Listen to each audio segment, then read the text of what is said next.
It's my great pleasure to introduce you this lesson about improvisation.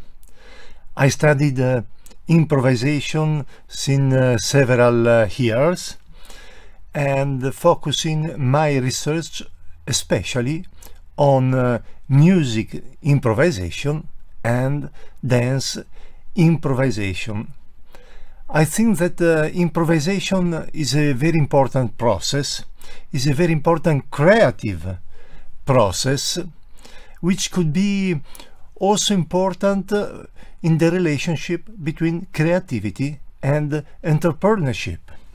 But let's start from the beginning. What is improvisation for you? What kind of skills are involved? You can discuss in group of two just for focusing on this topic and recalling the basic information you have about this topic.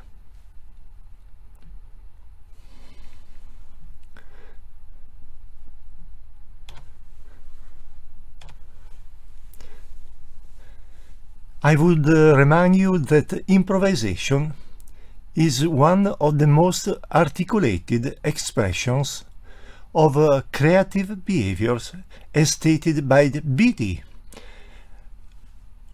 2015, and is also an adaptive behavior to a real-time, unpredicted event based on creativity and divergent skills, providing a wide-scale set of stimuli.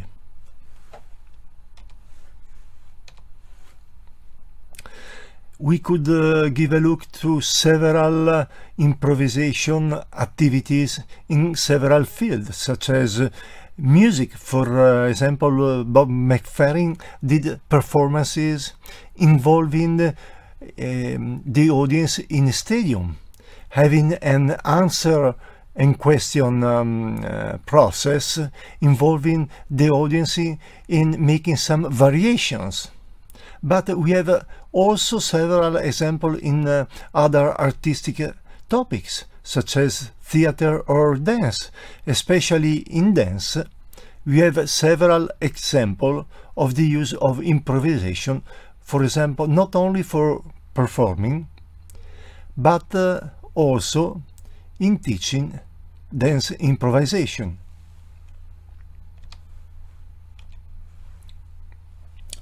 But first of all, what is improvisation?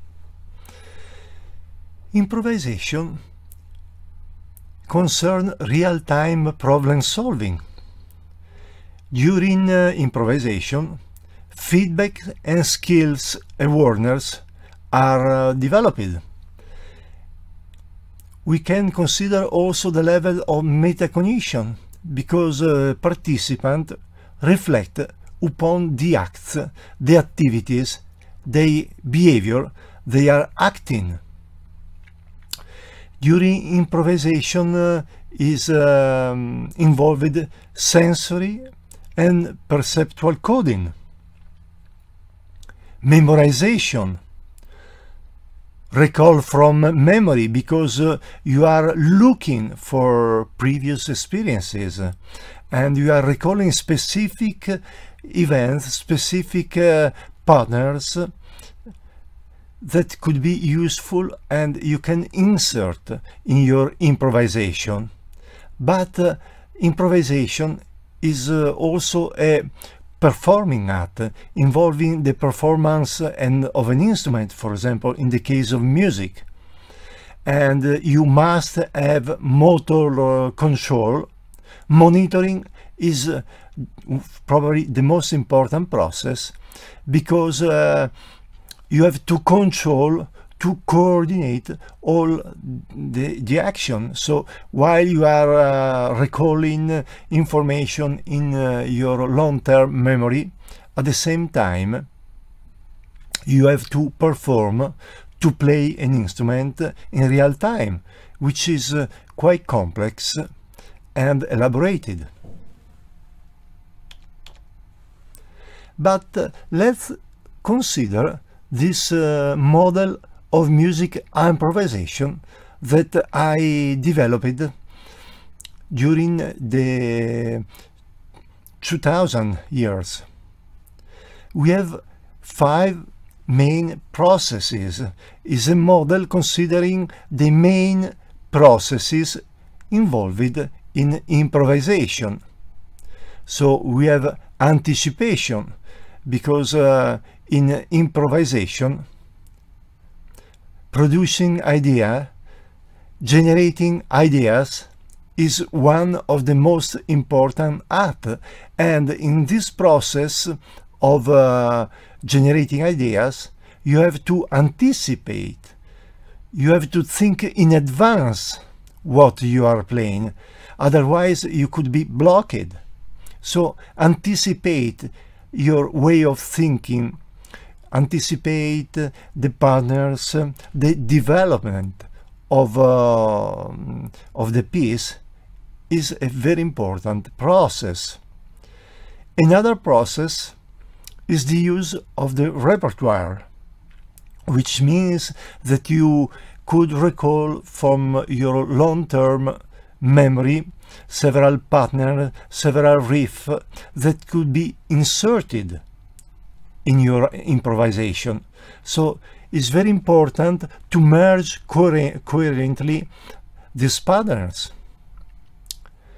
And another process regards the emotive communication, because you are communicating emotion while you are improvising. You are communicating your feelings. And also this one is a very important process, because allow you to express yourself. So you have to find the right musical patterns for evocating your emotive state, and you could also focus in considering to communicate specific emotions. Feedback is another process which is very important, because gives you the cue, give you the stimuli for reacting. Feedback means that you are able to react to what is going on, what is happening on the stage. Because if another member of the band, of the group, is making a variation, you have to react in some ways. If he is playing louder or softer, or making an incredible phrase, you have to answer, to provide the correct answer, to provide an answer which is in agreement what the other colleague proposed. Sometimes there could be also a risk-taking activity, because when you are improvising, it's quite common to take risks. It's part of the process, and this is exciting, and it's a way for stimulating you to explore and to provide creative ideas. Last but not least, there is the flow. Anyone of us know the flow concept developed by Michele BIASUTTI, and flow is a particular state of consciousness when the performers, when the musician, the dancer, are completely focused on the activities. They are really concentrated on the activities, and nothing could distract them while they are performing. So another very important aspect of this model is the interrelationship between each level. So anticipation is connected to the use of the repertoire, because when you anticipate your ideas, you have to choose the right patterns, and so it's connected also with the emotive communication, because when you anticipate, you think also to the your feelings, your emotive state, and you react in some time. So also feedback is part and is really connected to all the other process, because use of the repertoire as well is connected with emotive communication, choosing the right partners for providing your specific feeling. And emotive communication is connected with feedback, with flow, because it's a way for entering, for achieving flow. But also feedback is connected to all the other aspects. So the interrelation between one element and the other is also very important.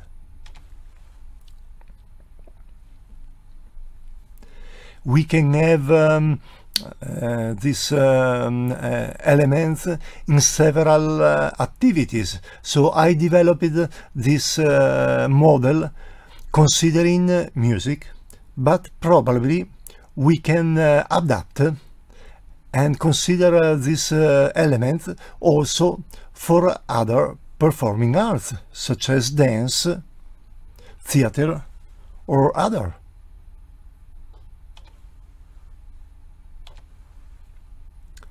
But let's give a look to the educational techniques that we can develop it during improvisation processes, because my aim was developing a didactic approach, a methodology, a pedagogy based on the processes rather than on the product. So it was for me very important to focus on specific aspects of improvisation for developing specific activities for the development of the processes. And let's start to give a look to the anticipation process. We could have several didactic activities focused on anticipation. For example, we can ask to the participant, to the student, to define the context and determine the limits of improvisation. We can ask to describe the condition and design the improvisation, because when you are designing the improvisation, it allows you to anticipate your way of thinking, to anticipate the events that you are planning to perform. So also defining the context and determining the limits could be some ideas, could facilitate the anticipation process. You could also define the evolution of improvisation. How is going on? How improvisation is developing. Another process, another activity could be sing aloud the melody you are performing to yourself. So if you could sing aloud or sing inside you, the melody could help you in anticipating the events.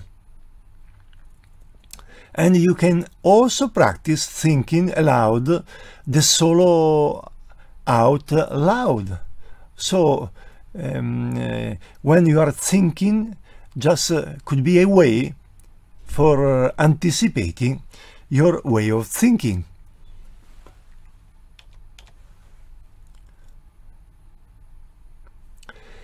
The second process that we presented in the model is the use of the repertoire. And there are several activities that you can perform for developing the use of the repertoire. For example, making the analysis of the solos of other singer, of other performers, because when you are analyzing other production, is very important for understanding how the ideas are developed. Another process, another activity could be singing, playing, and learning improvisations of different musical styles. In this way, you could have a comparison between different way of improvising, different way of using partners, musical partners that could be merged and developed in the musical context. Another activity is learning by ear, because when you are learning by ear, your sensomotoric dimension is stimulated, and it's a way also for thinking about what you are performing, and you are performing in a much more relaxed and focused way. We could also provide example of strategies for using the riffs, for using the partners, because we could have in our database, in our long-term memory, a lot of examples of individual partners, but the issue is how to can connect them. So providing some examples and strategies for merging, for connecting the pattern could be very useful for the student for learning how to develop their solo. So we could have also the acquisition and application of principle for the use of the models, of the partners, and we could activate, we could stimulate a reflective practice on the strategies used, because in this way we could have a metacognitive level which is very useful for developing a reflective practice of thinking.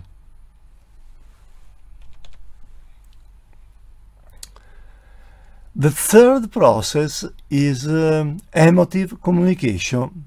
So we are designing some activities for developing specific processes rather than working on the product. So in this case, it is very important to develop the ability of the student to have a conscious emotive communication. So, for example, we could ask to the student to improvise based on specific feelings. For example, we can say, well, you are happy. How can you express through music your happiness? Or you have a sad situation, or you have to provide a piece of music for a specific event, which could be, I don't know, the carnival. Which kind of music can you perform for the carnival? This could be an example, and the performer has to think about a specific music expressing your emotive dimension. Could be also important verbalizing the emotion transmitted during improvisation, because when you are verbalizing, you reflect, you think about the emotion you are transmitting, and you can focus and say, well, they are the right emotion, and I was looking for the right musical strategies, for the right patterns for expressing my emotion.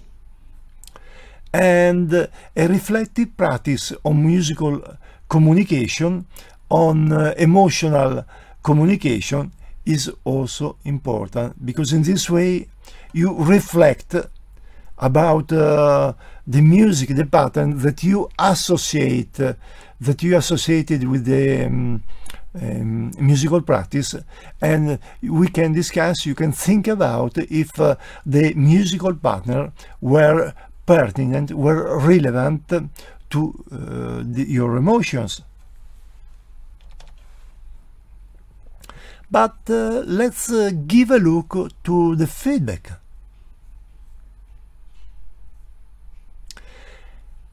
There are several strategies for developing musical feedback. Feedback means that you have to react in real time. You have to react immediately to what is going on. For example, you could have an activity of musical and question and answer.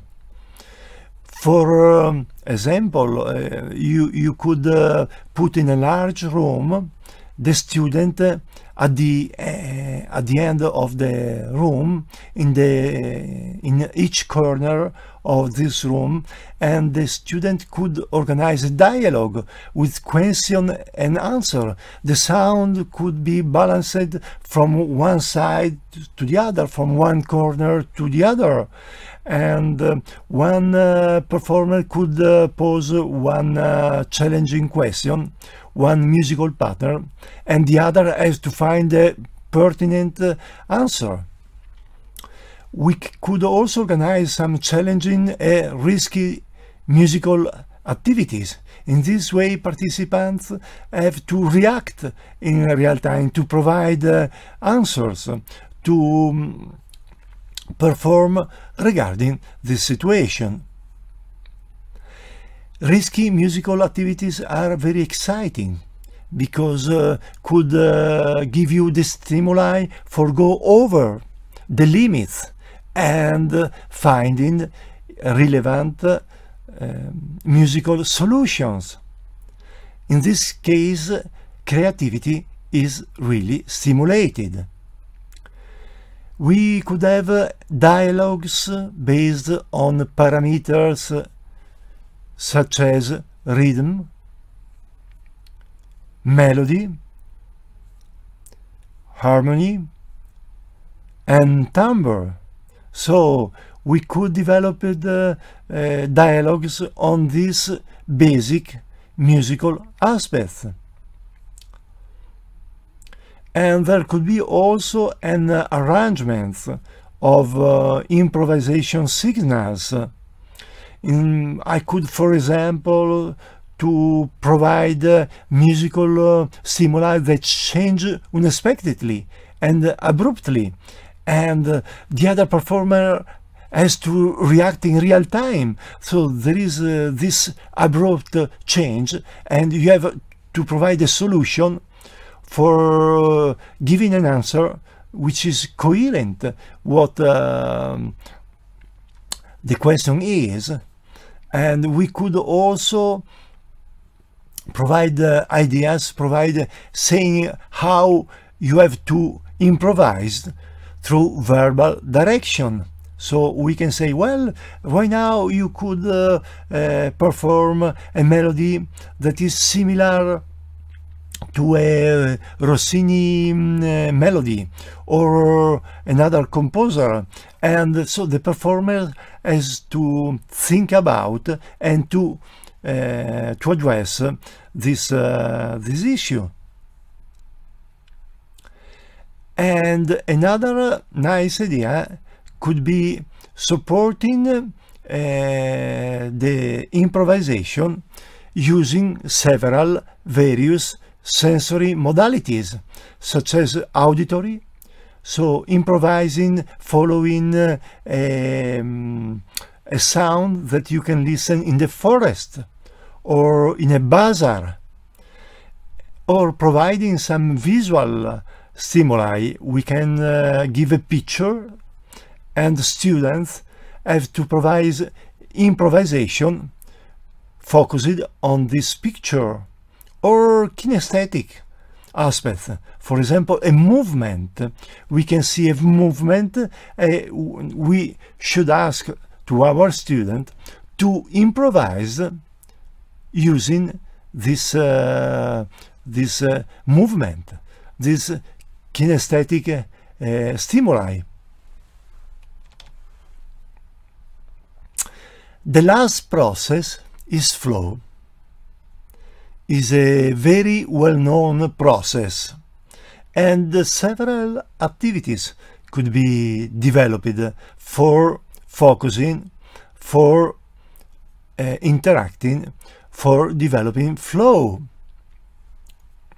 First of all, we have to design activities that fall within the capacity of the musician, because if some activities are too easy, musicians get bored. Activities could be very boring if they are too easy. On the other hand, if the activities are too difficult, the musicians could be frustrated because it's very difficult for them to perform. So you have to find a balance, and the activities must fall within the capacity of the musician. Don't be too difficult and don't be too easy.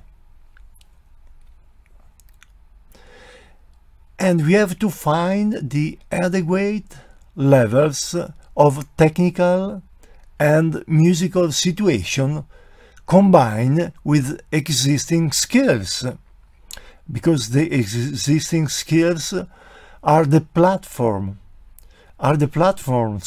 and the basic level where we can start our activities, and we have to carefully consider this level.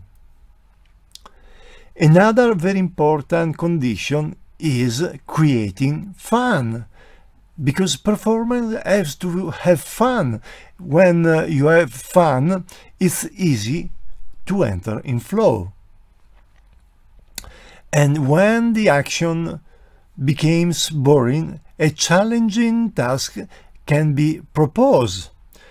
Another aspect is to avoid breaks, because having several breaks is interrupting you, and in this case is much more difficult to reach flow.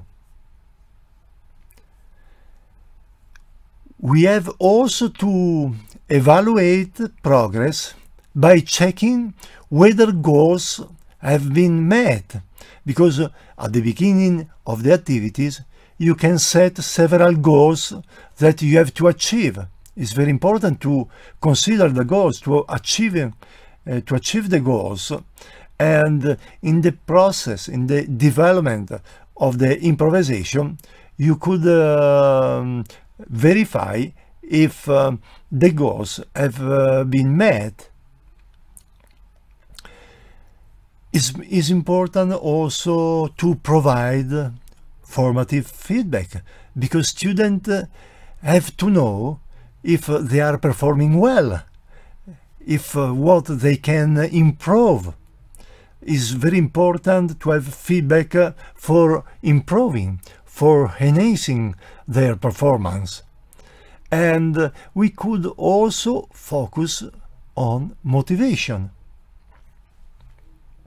Strengthening motivation is very important, because having intrinsic motivation is probably the most important process for having a high quality performance, because when there is intrinsic motivation, the performer is really focused, is involved, because he's performing the activity for his or her sake, and this is very, very important.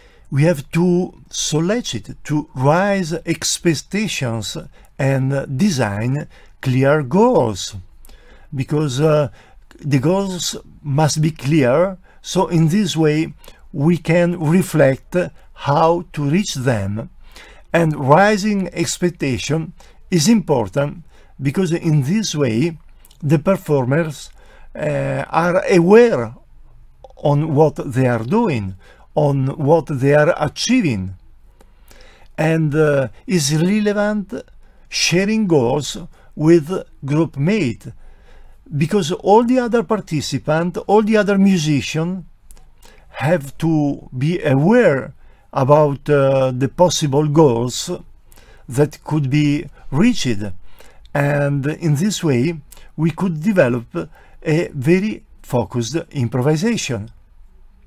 So these are the main processes that we can use for developing a pedagogical approach based on the processes rather than on the products. And there are also some facilitators.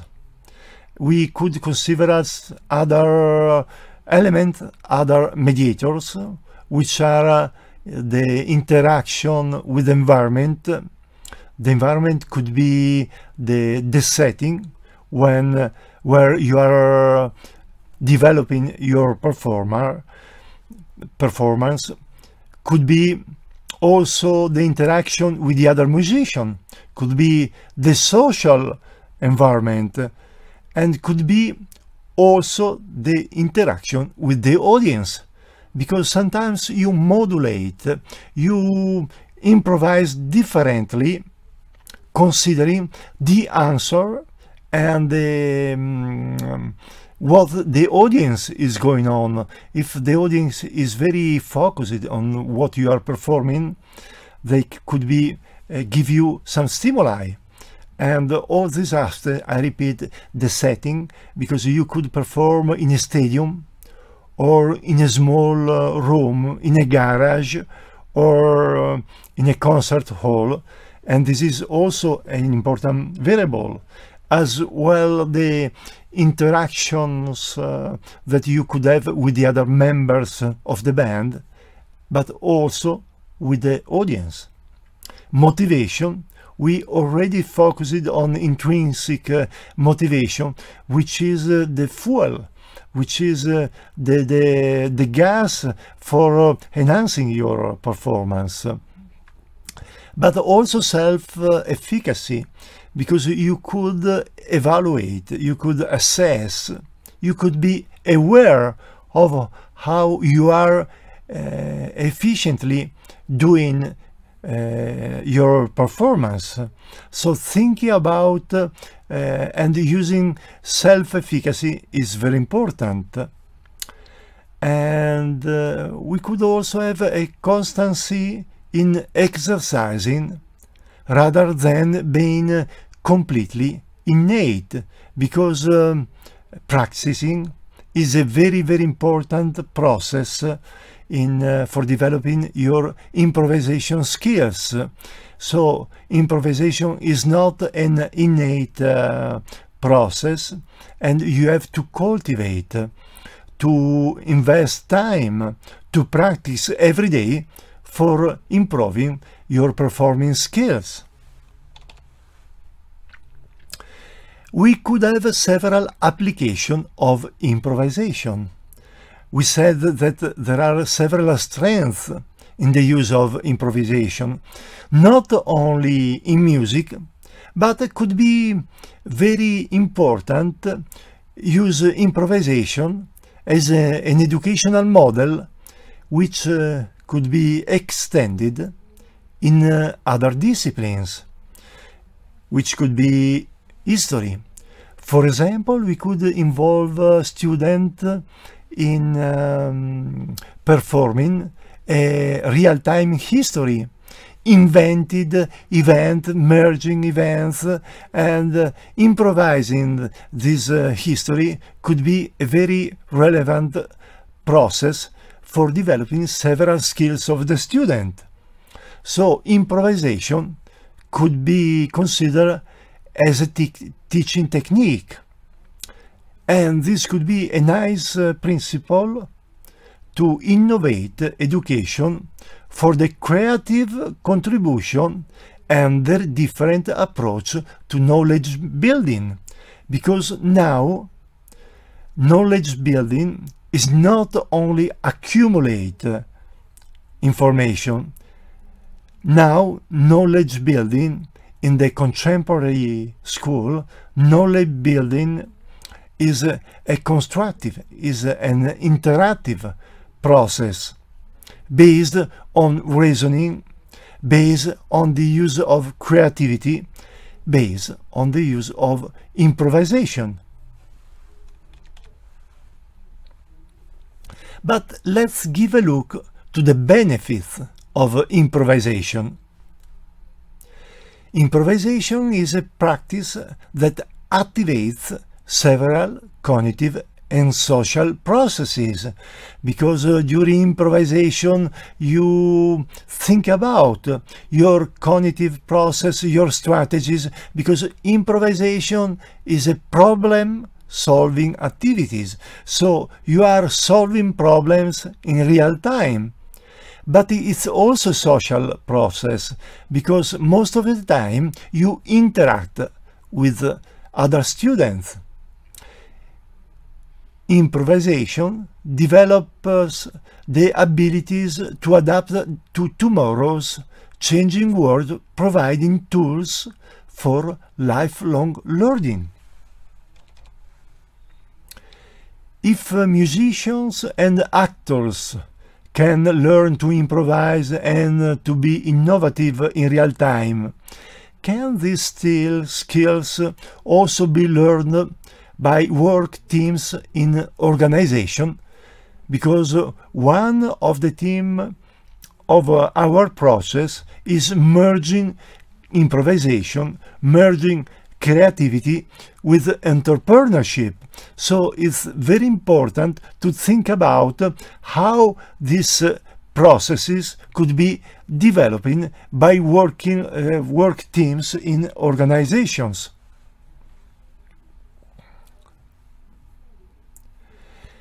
So regarding improvisation and entrepreneurship, improvisation enables managers to continuously and creatively adjust to change and to consistently move products and services out of the door, because thinking out of the box, finding a creative solution is really important also in the entrepreneurship field.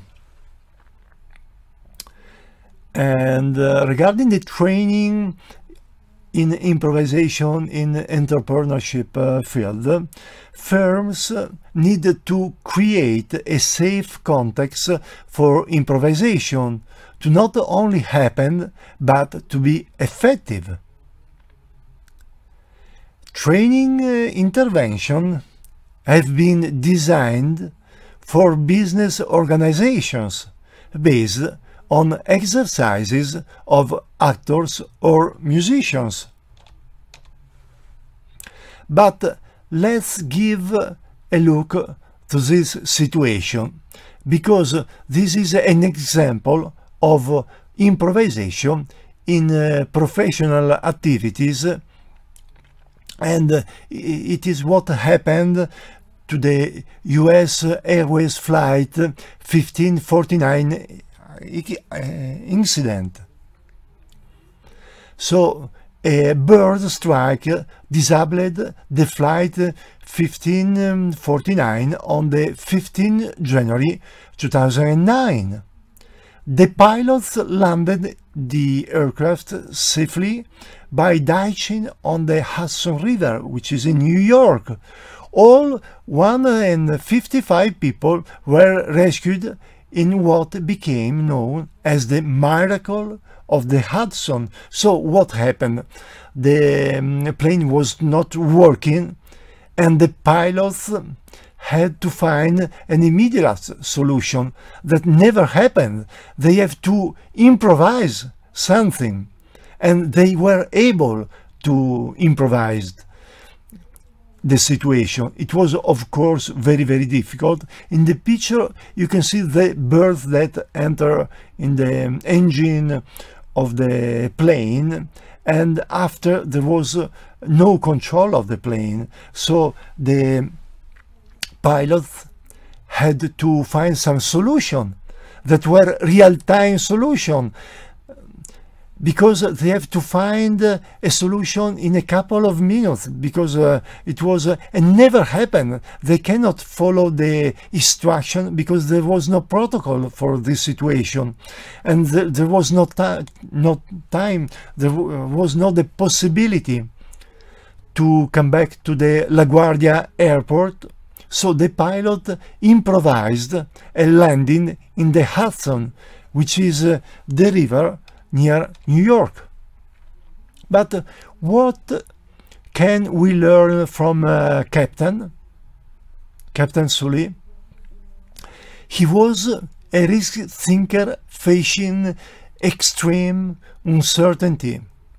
Despite all the safety precautions and all the predicts and plans for the flight path, an extreme event had impended everything, forcing the captain to make on-the-flight decisions that weighted up risks and intuitively calculated his and his passengers' odds of survival.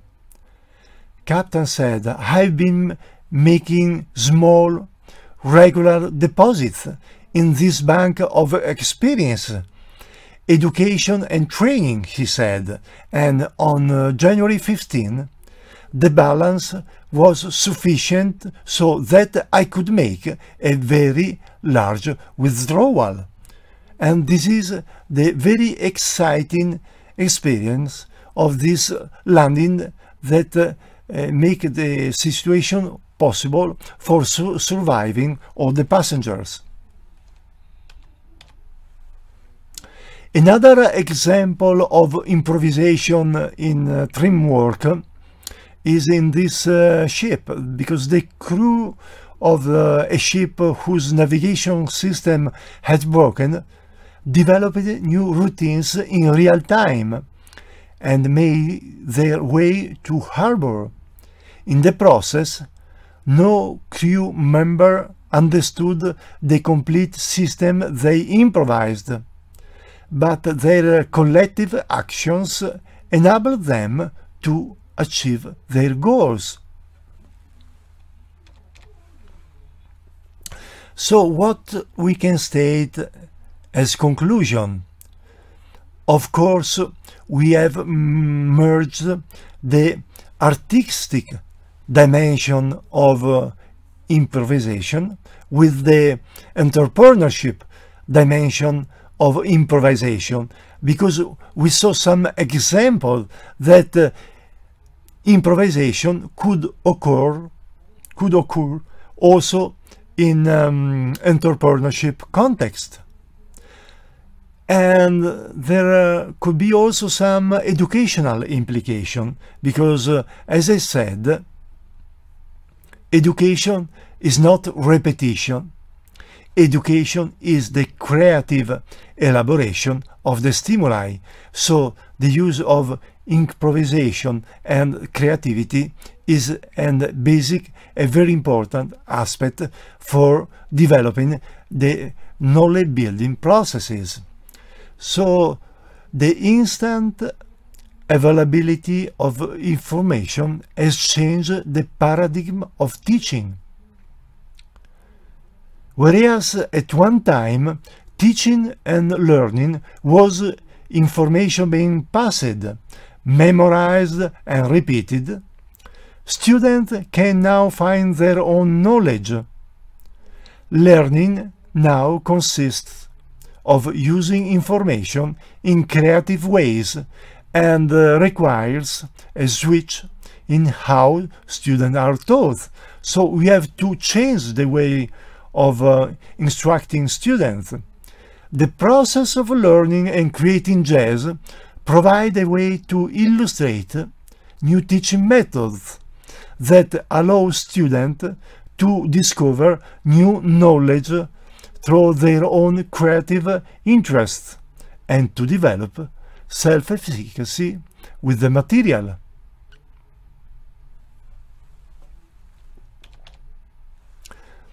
So thank you very much for your attention.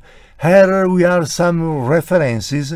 You could find my papers on improvisation with some references also to entrepreneurship on my Google Scholar page.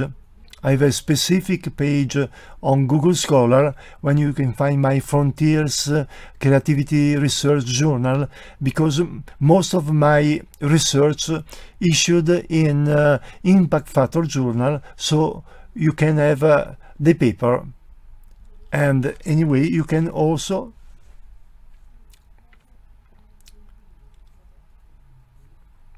write me if you need.